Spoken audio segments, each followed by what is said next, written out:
And welcome to Craig's Gun Channel. In today's video we're going to take a closer look at the Phoenix Arms HP25A. This is their 25 ACP version of the much more common HP22 22 caliber rimfire. Essentially it's the same firearm overall, the only difference being of course it's centerfire and it's in 25 ACP as opposed to 22 long rifle, and they accomplish that mostly with just some minor changes to the breech face and the firing pin. Most all other operation and function of the firearm and the design and build and layout is essentially the same. It's easy to do. The 25 ACP and the 22 long rifle are very similar size-wise, so they don't have to build anything drastically different to accommodate the difference in size. So we'll go ahead and take a look. Take a look at the markings here first. You see it's the model HP25A, 25 ACP. Made in the USA. As far as operation and controls, the HP25 suffers from the same thing. I say suffers from because personally I just don't like the setup. The same as the HP22. It has a convoluted mess of safeties where there's an interlock between the slide lock, the safety, the magazine release, and the fire control itself. It's all interlocked, so it makes it a little bit more difficult to operate than most firearms. And if you get used to this, then you would have a difficult time transitioning to a firearm that wasn't quite so convoluted. So we'll go ahead and take a look at that. First of all, do a safety check. So we'll go ahead and pull it back here, and you can see the chamber area is clear, and you can see the top of the magazine. The magazine is also clear. And this is where I can demonstrate one of the first things with all of that interrelated interlocking of all of the safety aspects. You cannot remove the magazine, so you can push the magazine release there. It won't unlock the magazine unless you put it on safe. Okay, that's well and good. So now you can, put it on safe. This is the safety there. It's also the slide lock. So you could then put it on safe. Now you can remove the magazine. Okay. Well, the problem with that though is now it's on safe. So it's on safe. So you can't pull the trigger and release the hammer to fire it. But now that also locks the slide. So you can't pull the slide back. Okay. Well, no problem at all. You'll just take it off safe. Well, there you run into that interlocking bit. You can't take it off safe unless the magazine's in it. So now that we've determined the magazine's empty, we'll put the magazine back in. Now you can take it off of safe. Now you can pull the slide back and take a look. And you can also lock the slide back and then remove the magazine. So you can do that. But now you can't release the slide to be able to disassemble the gun. So it makes it kind of a challenge, and it's something that I find actually it kind of makes it a little bit dangerous. But one other final safety it has a firing pin block safety, which is this lever right up here. So if you slide that up, the little red dot showing, so now it's in the ready to fire position. You slide that down, that locks the firing pin so the firing pin can't hit the hammer. So really this is a safety in and of itself that makes the firearm safe, but then you can also put that safety on, so now I guess it's super safe. You're not really sure. Like I said, I don't like all of that. Luckily this is easy to modify. The exact same procedures that you would use with the HP22 can be done with the HP25. I'm not going to actually go through all of those in this video. If you want to see how that's done, you can check out my HP22 video that shows how to make those modifications. It's the exact same process as far as to disable the magazine interlock, modify the safety interlock, and then everything operates the way it should. You've got a safety here that will operate the firearm. It works independently of whether the magazine's in or out, and all of that. So as far as disassembly of the firearm, we'll go ahead and remove the magazine. So put it on safe, remove the magazine. At this point, this is the disassembly latch right here. You would slide that forward. Now the recoil spring that's inside there is also what applies pressure to that to keep everything locked up. And I'm going to kind of describe what we're going to do, then I'll walk you through. Once you pull that forward, the barrel can tip up and then lift off. And you have to be careful because that recoil spring's under there, under tension, and not a lot of tension with the slide forward, but it can spring out and get away from you.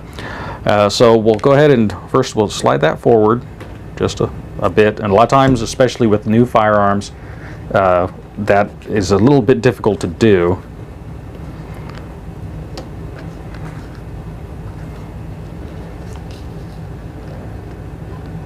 And like this one, for example, this one is very stiff. There we go. So once you slide that forward, you can tip the barrel up like so. And of course, if you accidentally push it down, you gotta do it all over again. So then, there you see that spring how it popped out, so you gotta kind of keep hold of it. And then pull the slide back slightly. You see this is where it's also difficult because don't have the magazine there. It's honestly easier to go against all conventional safety rules and wisdom, put the magazine in the firearm. That allows you to fully manipulate everything. That's what I don't like about it. So now you can pull the slide back a little bit, pull the barrel off, you can take the slide off, then you can take out your spring, recoil spring, and the lock. And then you just have the frame here. I'm going to go ahead and take the magazine out now so you can put this back on safe. Take the magazine out. So now we can take a look at the frame itself. So here you have basically, this is as far as you would really want to disassemble this for field cleaning, things like that, and for general maintenance. Further disassembly by removing the side plates, which is what you would need to do to make those modifications. But keep in mind, there are springs and little parts in there, so if you don't feel comfortable working on a firearm, I would say don't try to make those modifications. Learn how to live with the safeties. This is as far as you would generally need to take it apart for just maintenance and general upkeep. So we have here our ejector. So as the extractor pulls the empty case back, when the slide goes back, that's what pops it out. We have the hammer here, of course. And this is one difference right here. If you have an HP22, you'll notice that there is a slight difference there. There's a little bolt or screw there to make that a little bit stronger. Actually, let me get an HP22 real quick, and we can, we'll take a look at that so you can see it. Okay. So as you can see here, this is the HP22, and it doesn't have that bolt in it. And actually, that entire lug is beefier. I don't know if you can really tell that really good here, but this is the 22 caliber version, the HP22. This is the 25. They've actually notched the top of the entire frame there so they could put a thicker recoil lug in. Then there's the 22 again for reference. There again, and it's because of how that's assembled, that's why that screw's in there. If you notice, this recoil lug just kind of is slid into a notch or a cutout in the frame, and then it's just swedged in there to hold it in place. Whereas on the 25 ACP, it's a beefier lug that's put into the notch, and then there's that little screw that holds it in place. And that's because 25 ACP does have a little bit more oomph than 22 long rifle. So other than that, it's pretty much all the same on the frame itself. So let's take a look at the barrel. So the barrel, there isn't anything to disassemble on the barrel. So we have here this little notch here engages a pin right here and pivots down on it. And then this notch in the front engages these teeth on this locking piece and that the recoil spring goes into. And that's what holds it in place. That's where you slide this forward and then you can tip it up. Now, the barrel itself has some differences too. So on the HP25, if you notice this little section here that would engage into this to lock the barrel in place, yeah, you can kind of see it there. That's a separate piece. So this is a steel piece that's screwed in to hold that in place. Whereas the 22 version, that's all part of the molded Zamek material right here. There again, the 22 long rifle doesn't have quite as much oomph, so there's not going to be as much torque put onto that barrel trying to pop it up. On the 25 ACP, there was this extra, strength was put in there to allow that, be able to allow the pistol to handle that little bit of extra power. Now on the slide itself, there's no real further disassembly that you would use for this. Now there is a little screw here. It's a very small screw, little hex Allen key that retains the firing pin. We've got the firing pin there. The primary difference is, if you notice, the firing pin goes out of the center of the chamber face here, as opposed to the 22 version where it would be up here at the top to strike the rim. This strikes the center of the centerfire ACP round. We have our extractor right here is a spring-loaded extractor that snaps around the rim of the case. There again, very similar. Take a look at the 22 version. It's very similar. It's pretty much identical. There's just some very slight machining differences that are made for the different tolerances. We have an adjustable rear sight. It's adjustable for windage with that screw there. It basically moves the blade left and right. There is no provision for elevation. So that's pretty much it as far as disassembly. And this is, like I said, this is as far as you would want to disassemble this for just general routine maintenance. This is, for all intents and purposes, as far as you would ever need to disassemble this. If you have some sort of a failure, these are easy to work on. However, like I said, there are small parts and things in there. The repair and procedures for everything is exactly the same as on the HP22. I've already had some videos I've put together out there that show you how to make modifications to the safeties and stuff, how to replace various parts like the firing pin, how to replace the magazine catch and ejector, or magazine release rather. So all of that videos are already out there on the HP22. Exact same procedure is used for the 25. So as far as reassembly, first step would be go ahead and put this locking piece and the recoil, I guess you could call that a recoil lug. It's kind of a rod where the spring will compress and coil down onto it. You put that in first, and it goes underneath that locking bar right here. See if we can bring that up to where you can see it. So it goes underneath that and then down, and then this can just slide back and forth like that.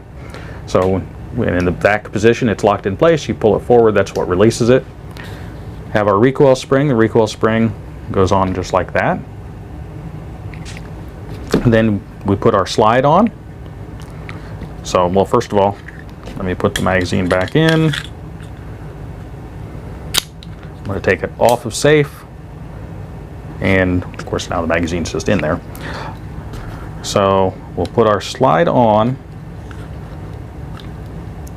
And actually, let me do this a different way.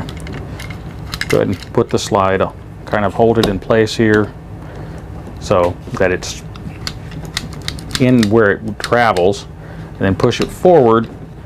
Then you can just feed the spring down inside there, push it down in place so it's like this. Now if you hold your finger over that and pull the slide back all the way, and keeping your finger over that so it doesn't get away from you, then you can engage the slide lock there, or the safety. And then if you look at the coil spring, it's all coiled up on there and onto that recoil lug, or the little, I guess you call it a spring guide rod. And that will keep it in place and less likely to go anywhere. And there's still just enough movement on that slide to allow it to lock into place. Now the reason why I didn't disassemble it that way is because you get mechanical leverage putting this back in place. You're going to be putting that on that pin and leveraging it down. It's really hard to push that piece forward there with that spring compressed.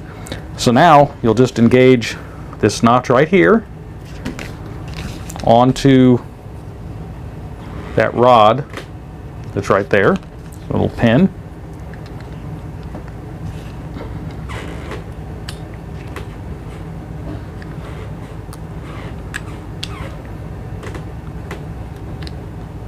And then you just snap it down. And then once that's in place, you can release your safety, do a little bit of a function check to make sure it works, and you're all reassembled.